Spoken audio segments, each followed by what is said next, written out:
Iniciamos neste momento o segundo dia do Encontro Regional de Agentes de Desenvolvimento, uma articulação conjunta da Confederação Nacional de Municípios e do SEBRAE.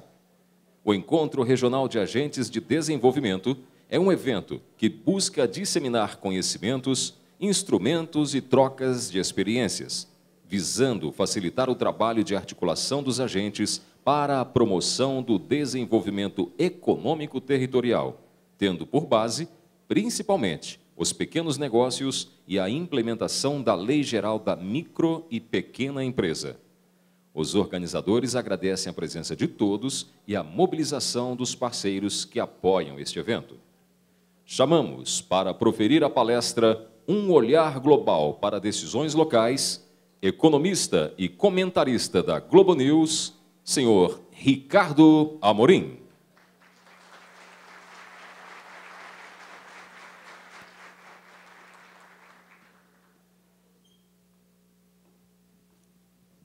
Com a palavra, senhor Ricardo Amorim.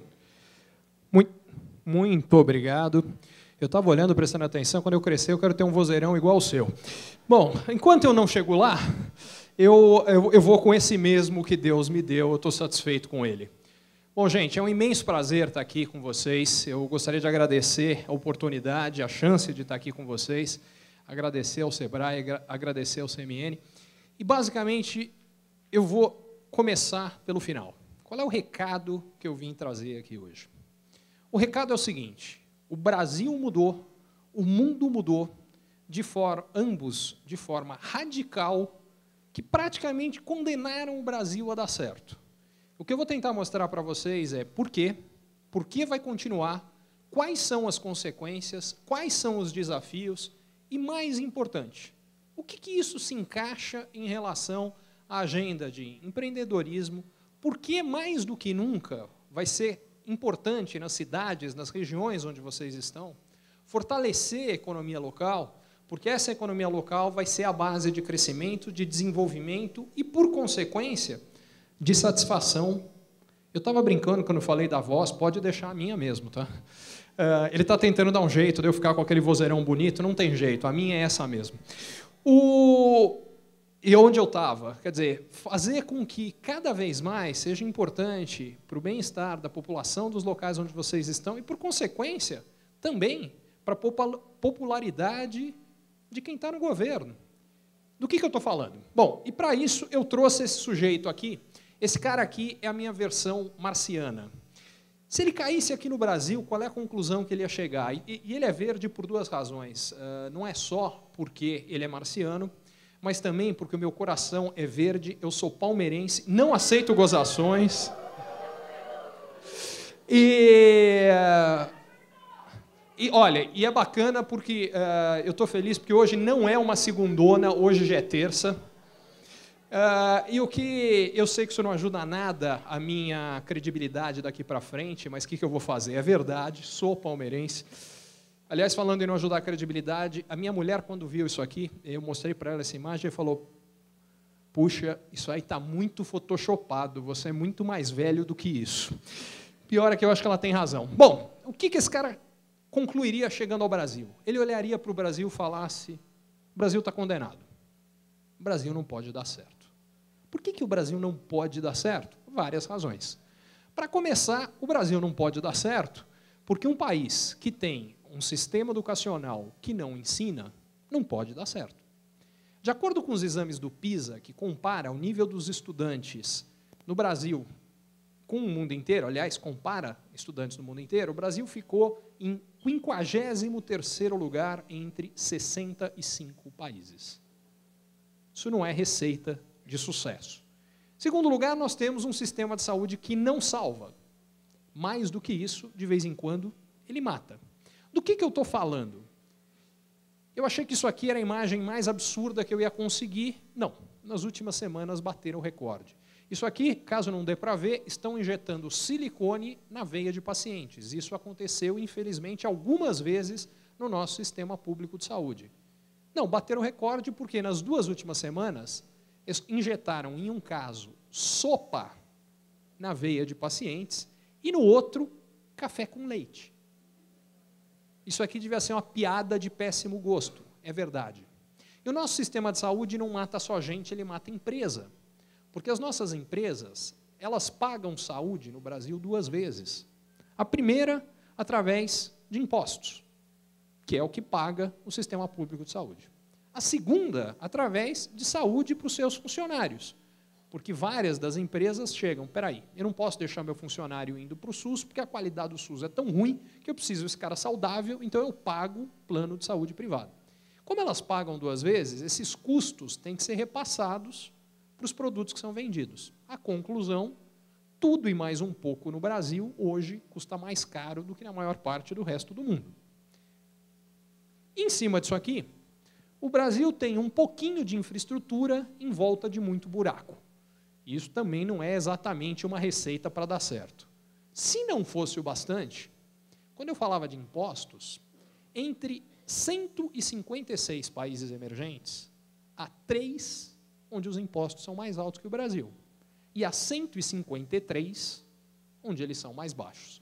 Impostos é a mesma história. Se o cara paga imposto, ele vai ter que embutir no preço do que ele vende e, portanto, tudo no Brasil é mais caro do que no resto do mundo. O Brasil paga imposto de país desenvolvido e, na maior parte dos casos, infelizmente, recebe serviço de país pobre. Isso aqui não pode dar certo. Se não fosse o bastante, o Brasil é um dos países que levou mais longe a capacidade de tornar complicado o que podia ser fácil. Burocracia. A gente é que nem futebol. O Brasil não inventou nem burocracia, nem futebol. Só que a gente aperfeiçoou muito os dois. E, para completar, a cereja no topo do bolo, que ultimamente anda muito em evidência, em discussão, o Brasil tem um problema sério de corrupção, que não é só o Brasil, diga-se de passagem, mas aqui é um pouco mais sério. Estima-se que no mundo, em média, 1,6% do PIB de cada país seja desviado em função de corrupção. No Brasil, essa estimativa é maior, é 50% maior, é 2,3% do PIB. Em números, eu diria mais, eu ia falar mais próximos da nossa realidade, mas também não são muito próximos não, que eu ia falar em reais, só que tem um detalhe. Estima-se que o que é desviado anualmente de corrupção no Brasil são 100 bilhões de reais. Da minha realidade, 100 bilhões de reais certamente não está muito próximo. Mas, enfim, só para vocês terem uma ideia, se a gente acabasse com corrupção no Brasil, a gente poderia, por exemplo, acabar com o imposto de renda sobre salários.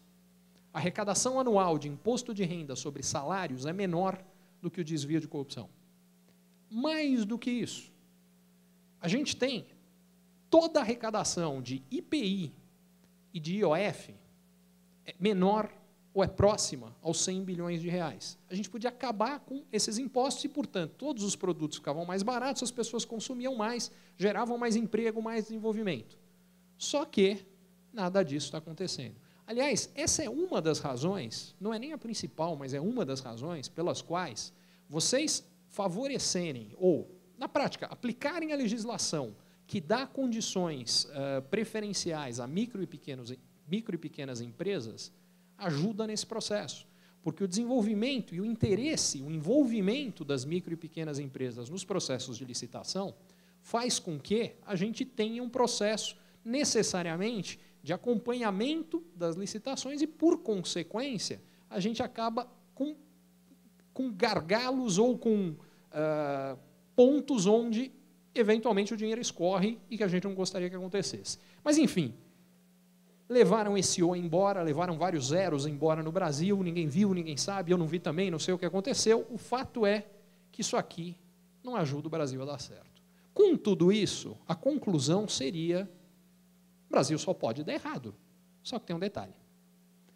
Apesar de tudo isso, o Brasil começou a dar certo de uns 10 anos para cá, mais ou menos.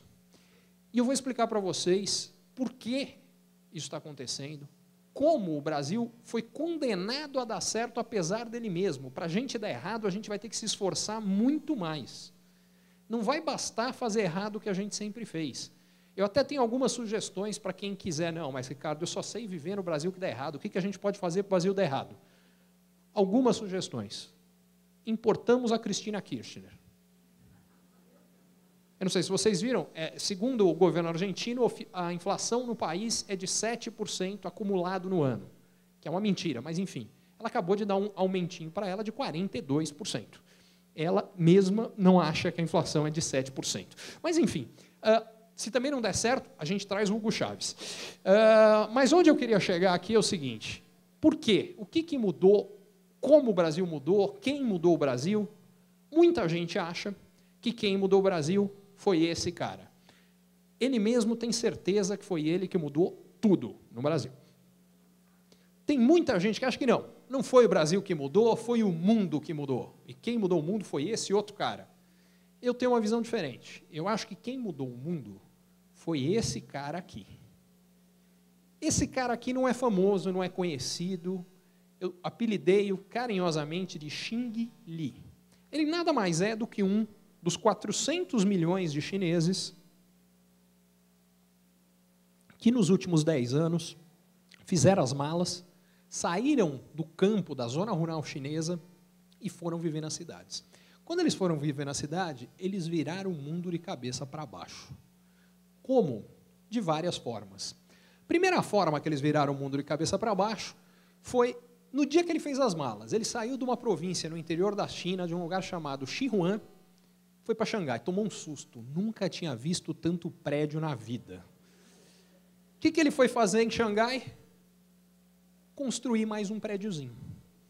Só para dar uma ideia para vocês, o lugar onde vocês moram tem tido muita construção ultimamente? Começaram a construir um pouquinho mais? Pois é, eu desconfiava. O Brasil parece um canteiro de obras. Só que tem um detalhe. Com tudo que estão construindo no Brasil, só para vocês terem uma ideia, o consumo anual per capita de cimento no Brasil é 5 vezes menor do que na China. Isso a gente sabe que a população na China é muito pequenininha, então quando a gente calcula dados per capita, os dados per capita ficam altos, não é isso? Tem algo esquisito. O número absoluto na China é 30 vezes maior do que no Brasil. Se o Brasil está parecendo um canteiro de obras, só imaginem o que eles estão construindo por lá. E aí vem o ponto onde eu queria chegar. Esse movimento faz com que o cara sai do campo, vai para a cidade tem que ser construída. E isso está gerando uma explosão em demanda por matérias-primas, metais, minerais, aço, concreto, cimento, coisas que o Brasil é um dos maiores exportadores mundiais, está nos ajudando. Segunda coisa que isso tem feito, e daqui a pouco eu vou contar a consequência, Xing Li cansou de construir prédio e foi montar computador. Depois disso, aqui vocês estão vendo o Xing Li balançando, porque o Xing Li está no metrô. E ao contrário do metrô lá de São Paulo, que andou parado, a China está com 80 cidades construindo todo o sistema de metrô. De novo, imaginem o que isso precisa de matéria-prima para construir. Para usar uma expressão local aqui, é como o Brasil sobe nesse trem chinês aqui. E, por fim, Xing Li foi apresentar uma coisa nova, muito bacana, que ele só tinha ouvido falar, chamada dinheiro. De uma hora para outra, centenas de milhões de pobretões chineses, indianos e brasileiros deixaram de ser pobretões, o que é fantástico, e que gera um aumento brutal em procura por alimento. De repente, as pessoas, felizmente, agora, podem comprar mais e melhor comida. Daqui a pouco eu conto o que isso causa com o Brasil. Mas a segunda coisa que causa com o Brasil tem a ver com aquelas telas de computador que eu coloquei ali. Não é só que o Brasil está vendendo mais caro o que ele faz, que isso muita gente fala. O Brasil começou a exportar as matérias-primas ou commodities mais caro. Muita gente fala nisso. O que quase ninguém fala é que o Brasil hoje está pagando mais barato os produtos industrializados e particularmente eletroeletrônicos que a gente importa. Por exemplo, uma TV. Uma TV hoje no Brasil custa 20 vezes menos do que ela custava há 10 anos. Um barril de petróleo, que é a mais importante das matérias-primas, no mesmo período ficou 10 vezes mais caro. A tradução disso, gente, é o seguinte: com uma quantidade 200 vezes menor de petróleo do pré-sal, o Brasil vai importar uma TV.